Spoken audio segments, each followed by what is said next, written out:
ৰঙিয়াৰ ২৭ নং ৰাষ্ট্ৰীয় ঘাইপথত মৰ্মান্তিক পথ দুৰ্ঘটনা, মহিলাৰ কৰুণ মৃত্যু। ৰঙিয়াৰ ২৭ নং ৰাষ্ট্ৰীয় ঘাইপথৰ উৰণীয়া ক্ষেত্ৰত সংঘটিত হৈছে শোকাবহ পথ দুৰ্ঘটনা।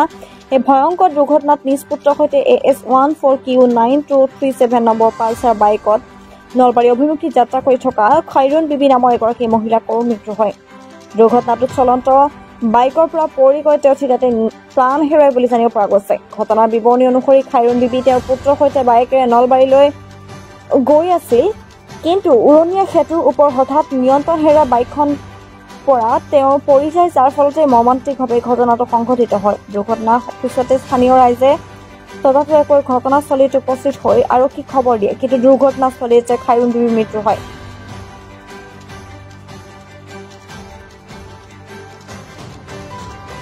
পৰি থকাহে দেখা পালো আৰু ল'ৰাটো সুধো কি হ'ল, তেওঁ ক'লে যে গাড়ীত যাইছিলো, হঠাৎ পৰি গৈছে তাৰমানে গাড়ীখনৰ পৰা।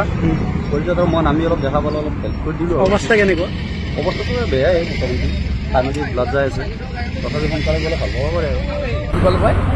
আইডা মতে মই জাষ্ট দেখা পাইছো আৰু যে মানুহজন পৰি আছে, এইটো স্কুটিটো পৰি যোৱা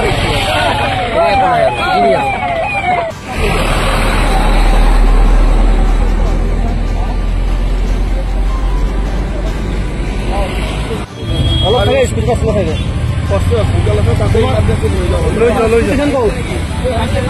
গাড়ীখন আপোনালোকে লৈ লওক, চাবিটো দিয়া।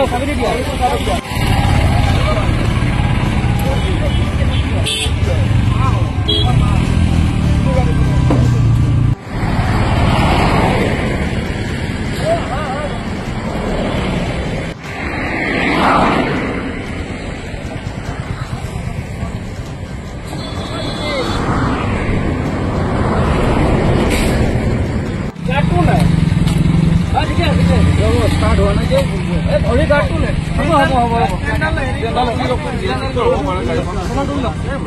হ'ব